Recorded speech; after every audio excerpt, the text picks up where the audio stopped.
And you're talking about Keyshawn and Keyshawn if Davis. It doesn't get any worse than this. You already know that Keyshawn Davis is no stranger to jumping people. But Nahir Albright, the fighter that upset his brother, Keyshawn Davis' brother, part of the DB3, shout out to Keon, shout out to Keyshawn, shout out to Kelvin, beat Kelvin Davis. And he explained in the interview that he was jumped by the brothers after the fight. You already know, like I said at the beginning, they're no strangers to jumping. Keyshawn Davis no stranger to jumping people. Let's not forget that Keyshawn Davis was part of the group that jumped Teofimo Lopez Sr. several years ago. Keyshawn and his little brother like jumped me like. And you're talking about Keon and Keyshawn Davis.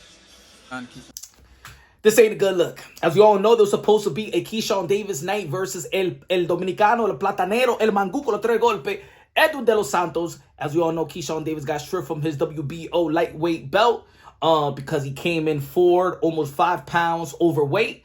A lot of people is elaborated that this was that he didn't even try to make weight, that this was planned and things of that nature. He didn't look, his eyes didn't look sunken. It didn't look like he was really looking like a skeleton. It didn't look like he was really desperately trying to cut the weight.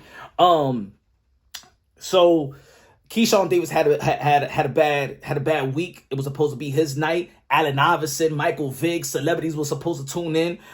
People was asking for tickets back. Abdullah Mason was the main event. But this ain't good news, man. This ain't good news. You know, shout out to Albright. He was beating up Kelvin Davis. Kelvin Davis, who was a good fight, but not necessarily was looked upon like he was gonna be the next of something. You know what I'm saying? I wanted to see the family feud versus the Vargas versus the Davis. That would have been cool, right? Emiliano Vargas and Keyshawn Davis. I would have loved to see that family feud, but Kelvin Davis, you know, put a dent on DB3's momentum. Keyshawn Davis also not coming in weight, messed with the DB3 momentum. Keon Davis is a good fighter as well. But yeah. This bad news, sore loser move. If that is what's the case, would like to hear from the other party, the other story. You know, in boxing, there's entourages and things of that nature. Some people may say something, the other, whatever. At the end of the day, shout out to Albright Davis. I'm happy that he didn't get robbed. You know what I'm saying? It was a majority decision victory. One judge had it a draw. That was crazy. Yeah, it looked like, you know, that Albright was just catching Davis with the right hand. It looked like that, you know, Davis didn't have a good chin tonight, especially when he got caught early. He's too tall not to establish the jab or educated jab versus Albright. That wasn't necessarily doing anything special. You know, he was just landing the right hand, the kryptonite to the southpaw. Didn't listen to his corner. A lot of people was panicking throughout the fight. He was looking up at the score and the replays. He was not paying attention to Bomac's instruction. He was hearing, but he wasn't listening to him.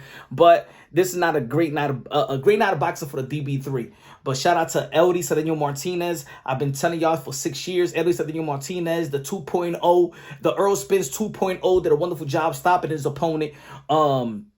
Great night of boxing, good night of boxing, but unfortunately, circumstances with DB3 it just didn't get. It's not getting any better than this. Shout out to Scooter as well. Been talking about Scooter for a long time. Shout out to Barry Hunter and Patrice Harris. Great. He's the protege of Gervonta Tank Davis. To look out for Scooter. DMV in the building. But yeah, man, let me know what y'all think, man. Subscribe to the channel, smash the like button. This is Punch Raw Boxing, aka Mr. Moonshine himself. Come on, y'all. Keyshawn, you too good for this. Come on, Keyshawn. Come on, Keon. Come on, Kelvin. Y'all too good for this, man. An embarrassing moment.